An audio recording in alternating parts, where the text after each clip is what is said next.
Advocate Prashant Padmanabhan, CMRL ED അന്വേഷണത്തിനെതിരെ ഹൈക്കോടതിയിലേക്ക് നീങ്ങുന്നു. ഹൈക്കോടതി പക്ഷേ അന്വേഷണം തടയില്ല എന്ന് പറയുന്നു. അങ്ങനെ ഇന്നലെ വന്ന ഉത്തരവിന് തൊട്ടു പിന്നാലെയാണ് ഇന്നിപ്പോൾ റെയ്ഡുകളിലേക്ക് കടന്നിരിക്കുന്നത്. 12 ഒരേ സമയത്ത് നടന്ന റെയ്ഡ്, അതിലൊരു അസ്വാഭാവികത കാണാൻ പറ്റുമോ? ED അല്ലെങ്കിൽ കേന്ദ്ര ഏജൻസികൾ പല ഘട്ടങ്ങളിലായി രാഷ്ട്രീയ നേതാക്കളുമായി ബന്ധപ്പെട്ട് എടുത്തിട്ടുള്ള നടപടികളിലെ രാഷ്ട്രീയം നമ്മൾ പലതവണ കണ്ടിട്ടുമുള്ളതാണ്.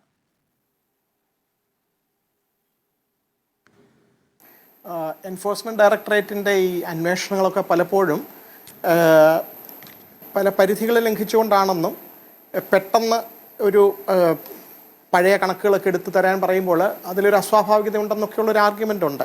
പക്ഷേ ഇങ്ങനെ ഒരു അവസരത്തിൽ വരുമ്പോൾ അതിൽ അഗ്രീവ്ഡ് ആയിട്ടുള്ള അതിൽ ബുദ്ധിമുട്ടുണ്ടായ ഭാഗം കോടതിയിൽ പോകുന്നു. പെട്ടെന്ന് ഈ സംഭവം ഉണ്ടായത് തന്നെ 2019 ഒരു ഇൻകം ടാക്സ് ഡിപ്പാർട്ട്മെൻറ്റ് നടത്തിയ ഒരു കണ്ടുപിടുത്തമായിരുന്നു. ഈ CMRL ലോജിക്കിൻ്റെ അവിടെ കമ്പനിയിൽ നടത്തിയ ഒരു റെയ്ഡിൽ കണ്ടെത്തിയത് CMRL കമ്പനിയിൽ നടത്തിയ ഒരു അന്വേഷണത്തിൽ ഈ ഇൻകം ടാക്സിൽ വലിയൊരു തിരിമറി നടന്നിട്ടുണ്ട്. 2013-14 19-20 നടന്നിട്ടുള്ള വലിയ ഒരു കണക്കിൽ പാളിച്ച വന്നിട്ടുണ്ടെന്നുള്ള ഒരു അന്വേഷണം നടത്തി. അപ്പോൾ ഇൻകം ടാക്സ് സെറ്റിൽമെൻറ്റ് കമ്മീഷണറുടെ അടുത്ത് ഈ കമ്പനി വരികയാണ്. കമ്പനി വന്നിട്ട് സെറ്റിൽമെൻറ്റ് കമ്മീഷന് മുമ്പിൽ ഒരു സെറ്റിൽമെൻറ്റ് അത് പണം അടച്ചിട്ട് അത് തീർപ്പാക്കാനുള്ള ഒരു നടത്തുന്നു. അപ്പോൾ ഇവർ ഓർത്തത് അതോടുകൂടി കേസുകൾ തീർന്നു, ഇനി അത് ഇമ്മ്യൂണിറ്റി കിട്ടി, പുതുതായിട്ടുള്ള വേറെ കേസുകളില്ല എന്നുള്ളൊരു വിശ്വാസത്തിലിരിക്കുകയായിരുന്നു. അതിനിടയിലാണ് ഷോൺ ജോർജ് 2023 കൊടുത്ത കംപ്ലയിൻറ്റ്, അദ്ദേഹം ഇവിടെ ഉണ്ട്, അദ്ദേഹം കൊടുത്ത കോർപ്പറേറ്റ് അഫയേഴ്സ് മിനിസ്ട്രിയിൽ കൊടുത്ത ഒരു കംപ്ലയിൻറ്റിൻ്റെ പുറത്താണ് അന്വേഷണത്തിന് ഉത്തരവിട്ടത്. ആ അന്വേഷണത്തിലെ ചില വസ്തുതകൾ കണ്ടെത്തുകയും അന്വേഷണത്തിൻ്റെ പുറത്ത് ഈ അന്വേഷണം തടസ്സപ്പെടുത്താൻ വേണ്ടിയിട്ടാണ് ഈ കമ്പനി പെട്ടെന്ന് ഹൈക്കോടതിയിലേക്ക് വന്നത്. ഹൈക്കോടതി നേരത്തെ ഒരു സ്റ്റേ കൊടുത്തിരുന്നു. ഇന്നലെ അത് വിശദമായിട്ടുള്ള വാദം കേട്ടതിന് ശേഷം ഇതൊരു പ്രിലിമിനറി സ്റ്റേജാണ്, പ്രാഥമികമായിട്ടുള്ള ഒരു അന്വേഷണം തുടങ്ങുന്നേ ഉള്ളൂ. അതിനകത്ത് തെളിവ് കൊടുക്കാനായിട്ട് നമ്മൾ സാധാരണക്കാരായിട്ടുള്ള നമ്മൾ ഏതെങ്കിലും ഒരു വ്യക്തിയെ വിളിച്ചിട്ട് ഒരു കേസിൻ്റെ അന്വേഷണം നടക്കുകയാണ്, നിങ്ങളുടെ അടുത്ത് കുറച്ച് ചോദ്യങ്ങൾ ചോദിക്കാനുണ്ട്, വരണമെന്ന് പറഞ്ഞു കഴിഞ്ഞാൽ നമുക്ക് എന്താണ് സ്വാഭാവികമായിട്ടുള്ള ഒരു അതിനകത്ത് കാരണങ്ങൾ കൊടുക്കുക അല്ലേ. അതിൽ പ്രത്യേകിച്ച് ഈ പറയുന്ന സ്ഥാനങ്ങളിൽ ഇരുന്നവരാണ് ഇപ്പോഴത്തെ പ്രതിപക്ഷ നേതാവൊക്കെ ആണെങ്കിൽ നേരത്തെ ഈ ശ്രീ MP രാജേഷൊക്കെ പറഞ്ഞതിൽ അത്ഭുതം തോന്നുന്നു. കാരണം ശ്രീ രാഹുൽ ഗാന്ധി പ്രതിപക്ഷ നേതാവാണ്. അദ്ദേഹത്തെ ചോദ്യം ചെയ്തപ്പോൾ ഇതുപോലെ വണ്ടി അടിച്ച് തകർക്കുകയോ അല്ലെങ്കിൽ ED ഉദ്യോഗസ്ഥരെ തടയുകയോ ഒന്നും ചെയ്തില്ല.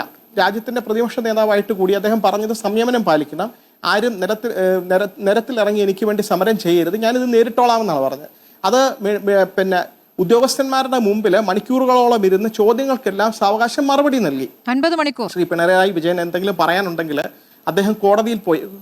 അതെ, അത് ഈ പറഞ്ഞതുപോലെ സ്വാഭാവികമായിട്ടും ഇതിനകത്ത് ഒളിപ്പിക്കാനൊന്നും ഇല്ല എന്നുണ്ടെങ്കിൽ ഇന്ന് അന്വേഷണം നടത്തിയിട്ടൊന്നും കണ്ടെത്തിയില്ല എന്ന് പറഞ്ഞു. അങ്ങനെയാണെങ്കിൽ എളുപ്പമുണ്ടല്ലോ.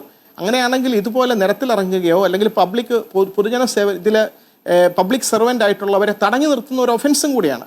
അപ്പോൾ ഈ ED പബ്ലിക് സെർവൻ്റാണ്, അവരുടെ മെഷേഴ്സ് എന്ത് തന്നെയാണെങ്കിലും ഈ കാർ അടിച്ചു തർക്കുന്നതിനൊന്നും ഒരു ന്യായവും ഇല്ല. രാഷ്ട്രീയ നേതാക്കന്മാരെ അത് സംയമനം പാലിക്കാനും അണികളോട് അത് ചെയ്യരുതെന്ന് പറയാനുമാണ് ചെയ്യേണ്ടത്. പ്രത്യേകിച്ച് TV-യിൽ അദ്ദേഹം പബ്ലിക്കായിട്ടൊരു സ്റ്റേറ്റ്മെൻ്റ് ഒക്കെ പറയുമ്പോൾ ഞങ്ങൾ അതിനോട് യോജിക്കുന്നില്ല, അത് ഞങ്ങൾ പറഞ്ഞിട്ടല്ല, ഇങ്ങനെ കാര്യങ്ങൾ ഉണ്ടാകാൻ പാടില്ല എന്നാണ് പറയേണ്ടത്. അതിന് പകരം നേരെ തിരിച്ച് ഇതിനെ ന്യായീകരിക്കുന്ന രീതിയിലുള്ള പ്രസ്താവനകൾ.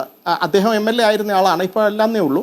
ജനങ്ങളുടെ കോടതിയിൽ നിന്ന് തിരിച്ചടി വന്നു ശ്രീ പിണറായി വിജയന്. അതിനുശേഷം ഇപ്പോൾ നിയമവ്യവസ്ഥയിൽ കൂടെ പോയിട്ട് അദ്ദേഹം പെട്ടെന്നൊരു ഇമ്മ്യൂണിറ്റി നേടിയെടുക്കാൻ നോക്കും. ഇപ്പോൾ ഹൈക്കോടതി പറഞ്ഞ അങ്ങനെ ഒരു ഇൻകം ടാക്സ് സെറ്റിൽമെൻറ്റ് അവിടെ ഒരു സെറ്റിൽമെൻറ്റ് നടത്തിയത് കൊണ്ട് ബാക്കി സീരിയസ് ആയിട്ടുള്ള ഫ്രോഡ് എന്തെങ്കിലും ഉണ്ടെങ്കിൽ അത് അന്വേഷിക്കുന്നതിനോ അതിലൊരു കേസ് രജിസ്റ്റർ ചെയ്യുന്നതിനോ ഒന്നും നിയമപരമായിട്ടൊരു തടസ്സവുമില്ല. ഇത് പങ്കെടുക്കണമെന്ന് മാത്രമേ പറഞ്ഞിട്ടുള്ളൂ. അതിൻ്റെ ആദ്യത്തെ സ്റ്റേജാണ്. അതിൽ ന്യായമായിട്ടും അതിൽ പങ്കെടുക്കുക. അതിൻ്റെ ബാക്കി ഇപ്പം അരവിന്ദ് കെജ്രിവാളൊക്കെ ഇന്ന് ട്വീറ്റ് ചെയ്തത് കണ്ടു. പക്ഷെ അദ്ദേഹവും ഇതുപോലെ തന്നെ ജയിലിൽ അടയ്ക്കപ്പെട്ടതാണ്. അദ്ദേഹത്തെയും ചോദ്യം ചെയ്തിട്ടുണ്ട്. ഇതേ രീതിയിൽ കേരളത്തിൽ നടന്നതുപോലെ ഒരു അക്രമം ഇപ്പം നാഷണൽ മീഡിയയിലൊക്കെ വന്നു കഴിഞ്ഞു. എങ്ങനെയാണ് കേരളത്തിൽ ആളുകൾ ഇത് ഭരണത്തിലില്ലായിരുന്നിട്ട് കൂടി ഇത് ED ഉദ്യോഗസ്ഥന്മാരെയൊക്കെ തടഞ്ഞു വെച്ചതെന്നൊക്കെയുള്ളത് ന്യൂസായി. ഇതുപോലെയല്ല ഇത് നേരിടേണ്ടത്, ഒന്നാമത്തെ കാര്യം. രണ്ടാമത്, ഈ പറഞ്ഞ കാര്യങ്ങൾക്ക് നിയമപരമായിട്ടുള്ള സാധ്യതയിൽ ഇദ്ദേഹം പറയുന്ന ന്യായീകരണങ്ങൾക്ക്, അതായത് ഒരു അന്വേഷണം നടക്കുകയാണെങ്കിൽ അത് പങ്കെടുക്കുക എന്നുള്ളതേ ഉള്ളൂ. ഹൈക്കോടതിയാണ് ഇതിൽ ഇടപെട്ടിരിക്കുന്നത്. അതിൽ ശ്രീ രാഹുൽ ഗാന്ധിയോ അല്ലെങ്കിൽ ഇപ്പോൾ ഭരണത്തിലേറിയ കോൺഗ്രസിനെ കുറ്റം പറയുന്നതിൽ യാതൊരു അർത്ഥവും കാണുന്നില്ല. സെൻട്രൽ ഗവൺമെൻറ്റിൻ്റെ ഏജൻസിയാണ്. ഇതിൽ നിയമപരമായിട്ടുള്ള വിമർശനങ്ങൾ ഉണ്ടെങ്കിൽ അതെന്താണ് ചെയ്യേണ്ടത്? കോടതി മുഖാന്തരം, കോടതിയിൽ ഇപ്പോൾ നേരത്തെയുള്ള വിധികൾ പുനഃപരിശോധിക്കണം, ഇ ഡിയുടെ ഇതിനകത്ത് പ്രൊസീജിയറലായിട്ട് കുറച്ചുകൂടെ ഫെയർനെസ് വരുത്തണം എന്നൊക്കെ പറഞ്ഞുള്ള കേസുകൾ നിൽക്കുന്നുണ്ട്. അത് നിയമപരമായിട്ടുള്ളൊരു വഴിയാണ്. പിന്നെ ഉള്ളത് ജനാധിപത്യപരമായ മാർഗത്തിലൂടെ ജനങ്ങളുടെ അടുത്ത് നിന്ന് വോട്ട് കിട്ടുക. ഈ രണ്ട് രീതിയിലല്ലാതെ ഇതിൻ്റെ പ്രവർത്തനങ്ങൾ, ഇ ഡിയുടെ പ്രവർത്തനങ്ങൾക്ക് ആർക്കെങ്കിലും അസ്വീകാര്യത ഉണ്ടെങ്കിൽ അതിനെ നേരിടാൻ വേറെ വഴിയില്ല. നിരത്തിലിറങ്ങി തടയുക എന്നുള്ളതല്ല. കാരണം അദ്ദേഹം പറയുന്നത് ന്യായമാണെങ്കിൽ കൂടി ഇ ഡിയുടെ പ്രവർത്തനങ്ങളെ ന്യായീകരിക്കാൻ കഴിയാത്ത രീതിയിലാണ് എന്ന് പറയുകയാണെങ്കിൽ അതിനുള്ള പരിഹാരം എന്താണെന്ന് കൂടി പറയണം. പരിഹാരം എന്തായാലും നിരത്തിലിറങ്ങി തടയുക എന്നുള്ളതല്ല. നിയമപരമായിട്ട് ഹൈക്കോടതി പോയി ഹൈക്കോടതി തള്ളിക്കളഞ്ഞൊരു കേസാണ്. അപ്പോൾ അതുകൊണ്ട് ഈ പറയുന്നതിലൊന്നും ഞാൻ കാണുന്നില്ല. അടുത്ത പടി എന്താണെന്ന് കൂടി അദ്ദേഹം വിശദീകരിച്ചു കഴിഞ്ഞാൽ നന്നായിരിക്കും. കാരണം നമ്മൾ മാതൃകയാക്കേണ്ട പൊതുപ്രവർത്തകരാണ്. മാതൃകാപരമായ പ്രവർത്തനങ്ങൾക്കാണോ ഇദ്ദേഹത്തെ ഇപ്പം ക്വസ്റ്റ്യൻ ചെയ്യുന്നതെന്നുള്ള ചോദ്യം കൂടി ഉണ്ട്. തെളിവുകളൊന്നും ഇല്ലായിരിക്കും. ചിലപ്പോൾ എല്ലാ കേസുകളും തെളിയിക്കപ്പെടാറില്ല. കോടതിയിൽ പല കേസുകളും തെളിവില്ലാതെ പോകാറുണ്ട്. അപ്പം അന്വേഷണം നടക്കുന്ന ഒരു സീരിയസ് ആയിട്ടുള്ള ഒരു ഫ്രോഡ് നടന്നിട്ടുണ്ടോ എന്നുള്ള ആ ഒരു പ്രാഥമികമായിട്ടുള്ള പരിഗണന വെച്ചിട്ടാണ് ഹൈക്കോടതി പോലും അത് തടയാൻ തക്കതായ കാരണങ്ങളൊന്നും കാണുന്നില്ല. ശരി.